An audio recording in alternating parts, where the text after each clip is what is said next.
Pro Bowls, Offensive Player of the Year in 2020 with a 2,000-yard season. Ninth Q is Derrick Henry has agreed to a deal with the Ravens, according to our Jonathan Jones. $18 million over 2 years, $9 million guaranteed.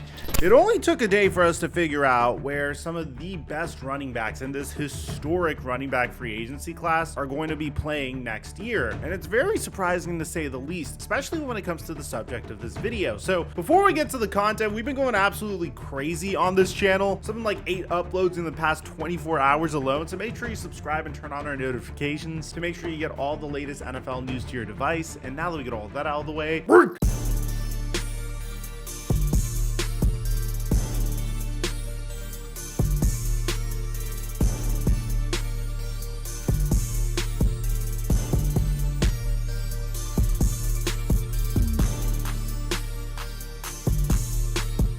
look right over here, you'll see all of these wonderful human beings that have been able to make some money by playing Prize Picks. And I give away my picks for free each and every day on my Instagram at @TheFlightMike and Snapchat at FlightMikeSnap. And right now they're hooking up my subscribers fat when you use my promo code FlightMike when you sign up for Prize Picks. And thank you, Prize Picks, for the sponsor. Mic check 1 2 1 2. What's going on, everybody? Before you guys ask, because I know you guys will, yes, I'm upset that the Dallas Cowboys didn't sign a single running back. To give you an idea of how the running back market currently is, Antonio Gibson signed with the New England Patriots, Gus Edwards signed with the LA Chargers, Devin Singletary signed with the New York Giants, DeAndre Swift kicked off free agency by signing a 3-year $24 million contract with the Chicago Bears. Tony Pollard left the Cowboys and signed the same exact contract as DeAndre Swift did, but with the Tennessee Titans. Austin Eckler was probably the biggest shock to me as he decided to sign a 2-year deal with the Washington Commanders. Then Josh Jacobs signed with the Green Bay Packers. Saquon Barkley signed with the Philadelphia Eagles on the biggest contract in free agency. We have our own video on that. Zach Moss signed with the Cincinnati Bengals. Joe Mixon got traded to the Houston Texans. Aaron Jones signed with the Minnesota Vikings. And now that left one individual in this free agency class, Derrick Henry. To be honest, as a fan of the Dallas Cowboys, I was hoping that we were going to go out and pursue Derrick Henry, considering the gigantic gaping hole that we had at the halfback position. But in typical Jerry Jones fashion, he wanted to sign Derrick Henry, but his price was quote unquote a little too rich for Jerry Jones and the Cowboys. Kind of crazy because Jerry Jones said this about the Dallas Cowboys free agency plans. I would anticipate,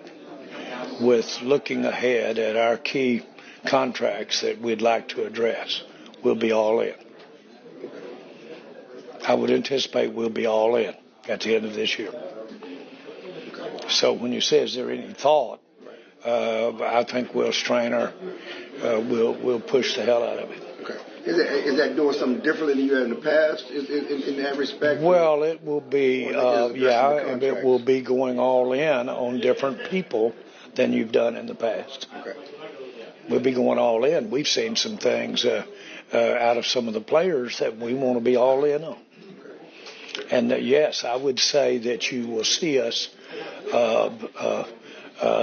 this coming year not building for the future. Is the best way I don't say it.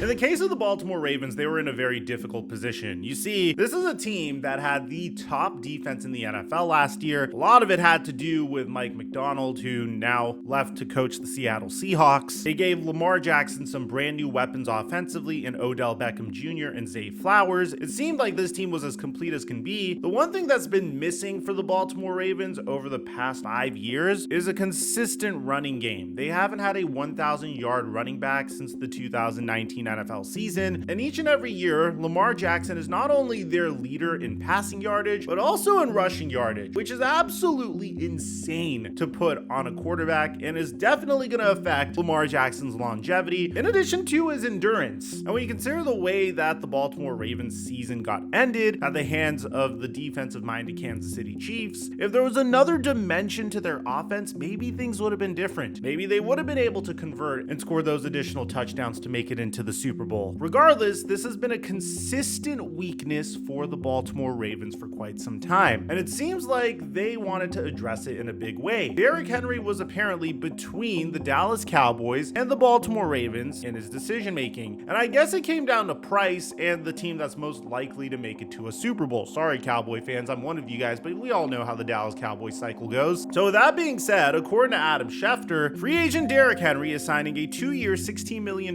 deal worth up to $20 million, including $9 million fully guaranteed in the first year with the Baltimore Ravens, sources tell ESPN. I personally think this is an awesome contract. I mean, this is very low risk, high reward for a player that might have some left in the tank. Derrick Henry statistically didn't seem to slow down at all whatsoever so far. I mean, the man has been consistently putting out 1,000 yard plus seasons each and every year. He was an Iron Man over the past 2 years and played in almost all of his games. His yards per carry averages have been consistently good, even when the Tennessee Titans offense became a shell of its former self. He's coming off of a Pro Bowl appearance in 2023. The Baltimore Ravens haven't had a running back that has played in over 10 games since 2019, which by the way also happened to be Lamar Jackson's first MVP season. They now get a guy that's only had one such season where he played less than 10 games in 2021, so they're hoping that Derrick Henry could be that Iron Man and bring some stability to the running back position for the Baltimore Ravens, which has been one of the most volatile positions for them over the past 5 years. I mean, it's laughable how bad the Ravens have been at running back over the past 5 years. I mean, due to a combination of just really bad luck. I mean, it's not even necessarily their fault. They just got really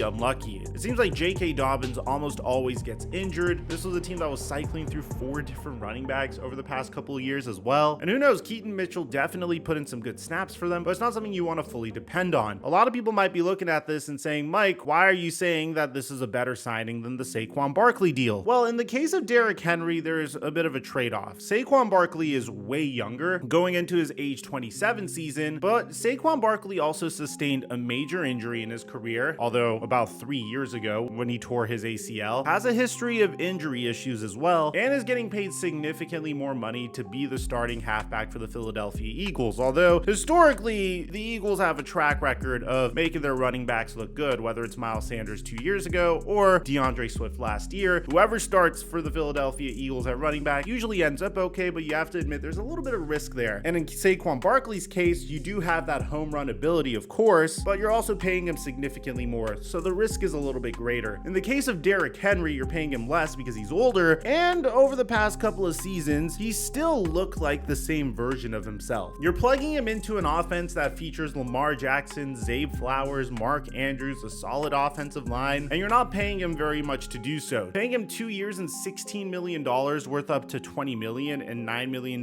guaranteed makes this a very low risk, high reward signing. At the very worst, Derrick Henry is washed and you can move on from him, but it doesn't seem like Derrick Henry is washed. If you've been watching him recently, this is a man that's still making it work despite being on some pretty terrible offenses. So at the end of the day, I give the Baltimore Ravens an A+ for this because it's going to be so exhausting having to figure out who to choose between Lamar Jackson and Derrick Henry, especially having to tackle Derrick Henry at the goal line. It gives another dimension to the Baltimore Ravens offensively as well. So let me know in the comment section down below, especially if you're a Ravens fan, how do you feel about this decision? I give Derrick Henry an A+ as well. I think this is a great opportunity for him to potentially win a Super Bowl. Now, unfortunately for the Baltimore Ravens, this signing of Derrick Henry wouldn't be the only news that they would get today, as they would lose one of the best players on their defense and one of the best coverage linebackers in the NFL to a division rival, as Adam Schefter reports via Mark Spears that Ravens free agent linebacker Patrick Queen told Mark Spears that he plans to sign a 3-year,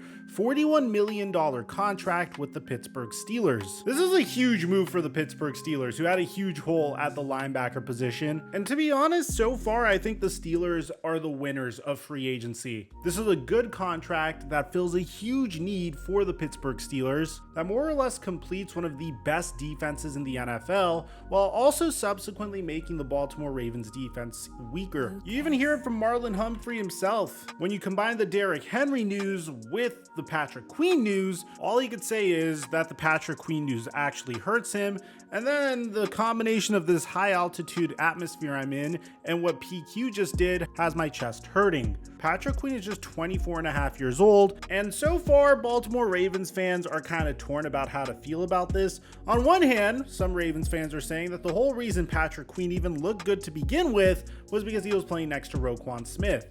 On the other hand, it still really sucks to lose a player that you drafted at the end of the first round in the 2020 NFL draft that has fulfilled his expectations so far to a division rival of all teams. It's literally going to be Patrick Queen's job to stop Derrick Henry. And when you pair that with the fact that the Baltimore Ravens lost Mike Macdonald as well to the Seattle Seahawks, it's definitely not something that they're excited about. We have a lot more content to bring for you guys, man. And if there's anything you want me to cover in particular, let me know in the comment section down below. Aside from that, I'm your boy Mike. I'm dropping our mic until our next upload.